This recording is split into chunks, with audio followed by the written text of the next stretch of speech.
Isabelle était assise, seule à une table élégante, au cœur d'un restaurant illuminé par les lumières de Noël. Les guirlandes scintillaient, floues à travers ses larmes qu'elle s'efforçait de retenir. La robe vert émeraude qu'elle avait choisie avec tant de soin lui donnait soudain l'impression d'un déguisement inutile, comme si elle jouait un rôle dans une vie qui n'était plus la sienne. Autour d'elle, les rires fusaient, les verres s'entrechoquaient, des enfants excités parlaient du Père Noël, pendant que des couples se penchaient l'un vers l'autre, protégés par la chaleur des bougies. Et elle faisait face à une chaise vide, un vide trop lourd pour être ignoré. Son téléphone vibra.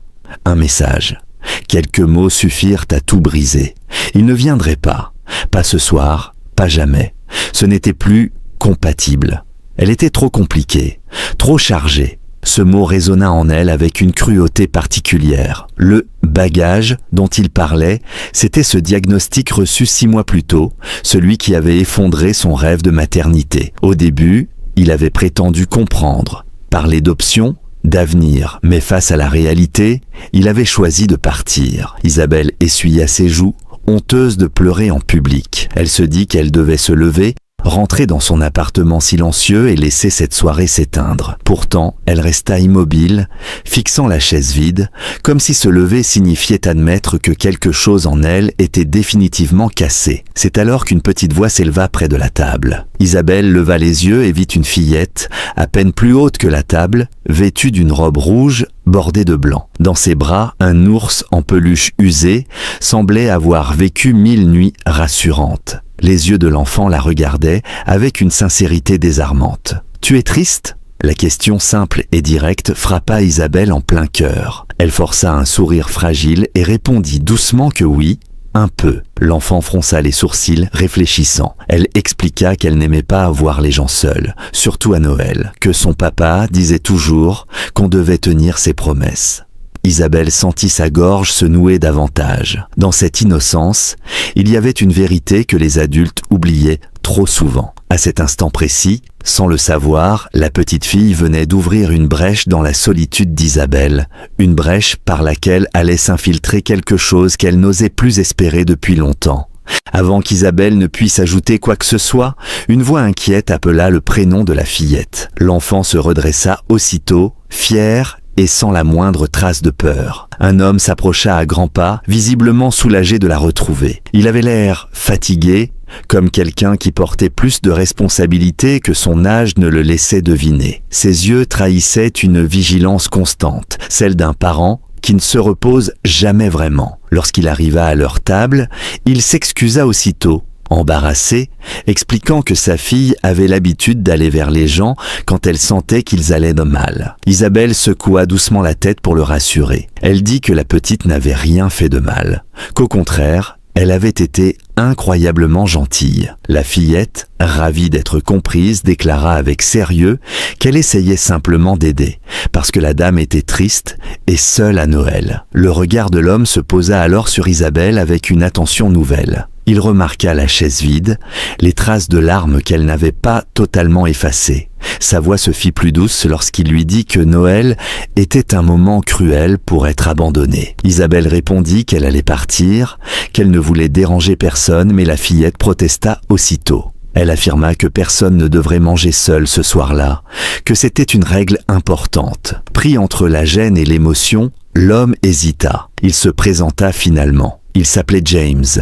Il expliqua que la fillette, Harper, était avec lui et ses 2 grands-mères, installées un peu plus loin. Harper, fière comme une ambassadrice, confirma que les grands-mères aimaient partager et qu'elle disait toujours qu'à Noël, on devait faire de la place pour les autres. Isabelle sentit quelque chose se fissurer en elle. L'idée de rentrer chez elle, de manger seule dans le silence, lui sembla soudain insupportable. Lorsqu'elle accepta l'invitation, presque à voix basse, Harper réagit comme si on venait de lui offrir le plus beau cadeau du monde. Elle attrapa la main d'Isabelle sans hésiter, comme si ce geste allait de soi. James suivit, encore un peu déstabilisé, mais incapable de masquer une certaine gratitude. Tandis qu'il traversait la salle, Isabelle comprit qu'elle venait de franchir un seuil invisible. Elle n'était plus seulement la femme abandonnée à une table vide, elle devenait, sans l'avoir prévu, une invitée dans une famille qui ne la connaissait pas encore, mais qui avait déjà choisi de ne pas la laisser seule.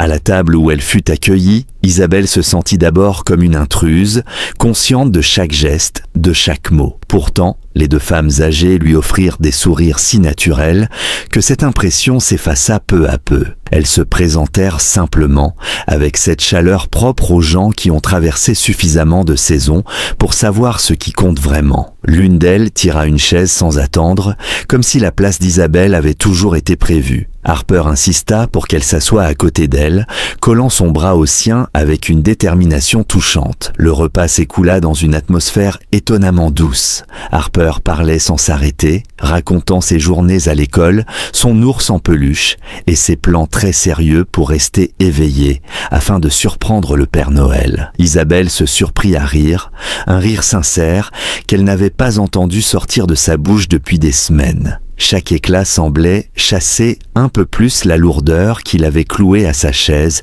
plus tôt dans la soirée. James observait la scène avec une attention silencieuse, visiblement reconnaissant de voir sa fille si heureuse, si vivante.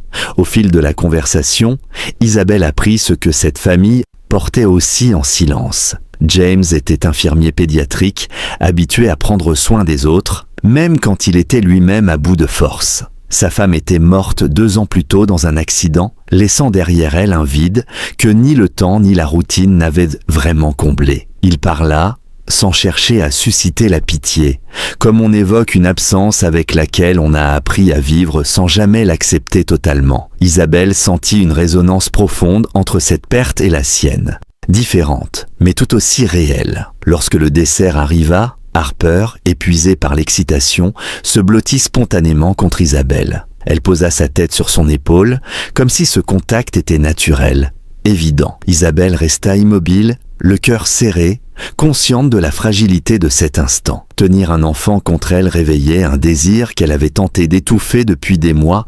Pourtant, au lieu de douleur, elle ressentit une chaleur inattendue, presque apaisante. Dans ce moment suspendu, Isabelle comprit que cette soirée n'était plus seulement un accident de parcours. Elle devenait une parenthèse rare, un espace où sa solitude cessait d'exister, ne serait-ce que pour quelques heures. Et sans le savoir encore, ce lien fragile était sur le point de l'entraîner vers une question qu'aucun adulte n'était vraiment prêt à affronter. Le silence tomba presque imperceptiblement, comme une couverture qu'on aurait tirée sur la table. Harper, encore blotti contre Isabelle, releva la tête avec un sérieux qui n'appartenait qu'aux enfants. Ses yeux passaient de son père à Isabelle, cherchant une cohérence simple dans un monde d'adultes trop compliqué. Puis la question sortit, claire, sans détour, comme si elle allait de soi.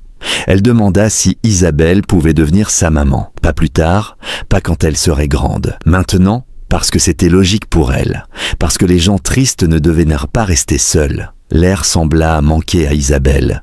Le mot « maman » résonna en elle avec une force brutale. Autour de la table, les deux grands-mères échangèrent un regard inquiet, conscientes de la fragilité de ce moment. James se redressa aussitôt, mortifié, s'empressant d'expliquer que Harper ne comprenait pas, que ce n'était pas ainsi que les choses fonctionnaient. Mais la fillette insista, utilisant sa logique implacable. Sa maman était au ciel, Isabelle était là, gentille, seule et triste. Alors pourquoi ne pas rassembler ceux qui manquaient les uns aux autres? Isabelle sentit les larmes monter, non pas de tristesse, mais de vertige. Cette question mettait à nu ce qu'elle s'efforçait de tenir à distance depuis des mois, le désir d'être mère, la peur de l'espérer encore. Elle s'agenouilla à hauteur de Harper et tenta d'expliquer avec des mots doux que les adultes avaient parfois besoin de temps, que certaines choses demandaient de se connaître, de comprendre. Harper réfléchit, puis accepta cette idée avec un sérieux étonnant. Si le temps était la condition, alors elle était prête à attendre tant que personne n'était triste entre-temps. Lorsque Harper fut emmenée choisir un dessert avec ses grands-mères, Isabelle et James restèrent seuls. Il s'excusa encore, la voix basse, presque honteuse. Isabelle l'arrêta. Elle lui dit que cette question n'était pas une erreur, mais une vérité dite trop tôt. Puis, sans trop savoir pourquoi, elle se mit à lui raconter ce qui l'avait brisé ce soir-là. La rupture, le diagnostic,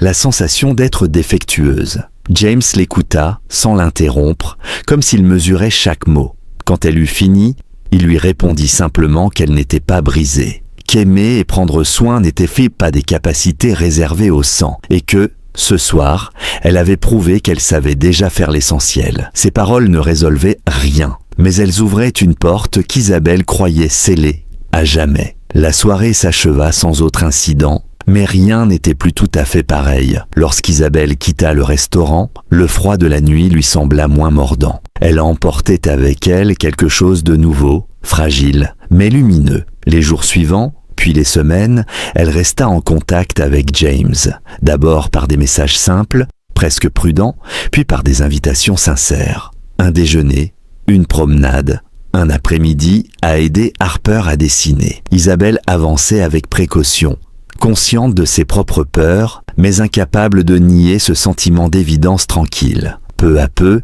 elle trouva sa place dans leur quotidien, pas comme une remplaçante, ni comme une solution miraculeuse, mais comme une présence constante. Harper s'attachait à elle avec une confiance désarmante, tandis que James apprenait à laisser quelqu'un partager la charge qu'il portait seul depuis trop longtemps. Isabelle, de son côté, redécouvrait une forme de maternité qu'elle n'avait jamais envisagée. Elle ne venait pas de son corps, mais de sa capacité à être là, à écouter, à aimer sans condition. 6 mois plus tard, ils retournèrent dans le même restaurant où tout avait commencé. Cette fois, Isabelle n'était plus seule face à une chaise vide. Harper, désormais plus grande, plus assurée, la regarda avec le même sérieux que lors de leur première rencontre. Elle posa une question, mais cette fois, elle n'était plus improvisée. Elle demanda à Isabelle si elle accepterait d'épouser son papa et de devenir officiellement sa maman. James, nerveux, tenait un écrin ouvert, révélant une bague choisie avec soin. Isabelle sentit les larmes monter, des larmes différentes, pleines. Elle regarda l'homme qui l'avait écoutée sans la juger, l'enfant qu'il avait choisi avant qu'elle ne se sente digne de l'être. Elle comprit alors que la famille n'était pas toujours le fruit de ce que l'on prévoit, mais de ce que l'on ose accepter. Elle dit oui, non pas comme une promesse irréfléchie, mais comme un choix conscient, ancré dans la réalité. Harper se jeta dans ses bras, certaine d'avoir eu raison depuis le début.